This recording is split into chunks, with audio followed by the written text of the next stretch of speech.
Samsung L137 mobile এভাবে backup restart দিবেন এবং কয় সংখ্যার ব্যাকআপ রিস্টার্ট কোড দিবেন এবং কি কি কোড দিবেন সেই ভিডিওটাই আজকে আমি দেখাবো। তো ভিউয়ার্স, আপনারা আমার হাতে দেখতে পাচ্ছেন স্যামসং L137 মোবাইল। তো স্টার লক করা আছে, আমি লকটা খুলে নিলাম। নেওয়ার পরে আমি এখান থেকে মেনুতে চলে যাব। মেনুতে যাওয়ার পরে আপনারা দেখতে পাচ্ছেন নিচে দেখেন সেটিংস, এই যে সেটিংস, এই সেটিংসের ভিতরে কিন্তু আমি চলে যাব। এখান থেকে সেটিংসের ভিতরে যাওয়ার পরে এখান থেকে সর্বোচ্চ নিচে চলে আসতে হবে। নিচে দেখতে পাচ্ছেন আছে রিসেট ফ্যাক্টরি।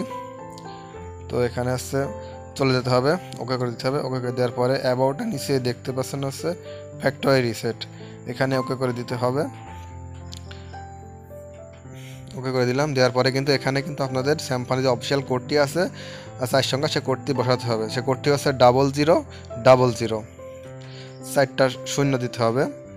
তো 0000 সংখ্যা তোলার পরে এখানে আপনি দেখতে পাচ্ছেন ওকে লেখা দেখাচ্ছে স্ক্রিনের ভিতরে মোবাইল। তো ওকে বাটনটি এখানে চাপতে হবে।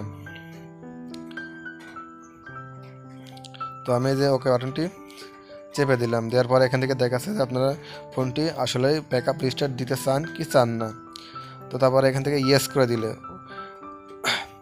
ওকে বাটনটি ইয়েস করে দিলে কিন্তু ব্যাকআপ রিস্টার্টটি শুরু হয়ে যাবে। তো এই দেখুন ব্যাকআপ রিস্টার্ট কিন্তু হয়ে গেছে। ফোনটা কিন্তু অটোমেটিকলি কিন্তু ফোনটা চালু হয়ে যাবে।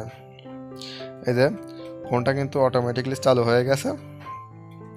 তো এইভাবে আপনারা ফোনের ব্যাকআপ রিস্টার্ট দিতে পারবেন। আর ভিডিওটি যদি ভালো লাগে অবশ্যই একটি ভালো মন্তব্য করে দেবেন যে ভাই আপনার ভিডিও দেখে আমি ফোনটা ব্যাকআপ রিস্টার্ট সম্পূর্ণ ভালোভাবে দিতে পেরেছি, এবং আমার চ্যানেলটা সাবস্ক্রাইব করে যাবেন। সবাইকে ধন্যবাদ। আসসালামু আলাইকুম।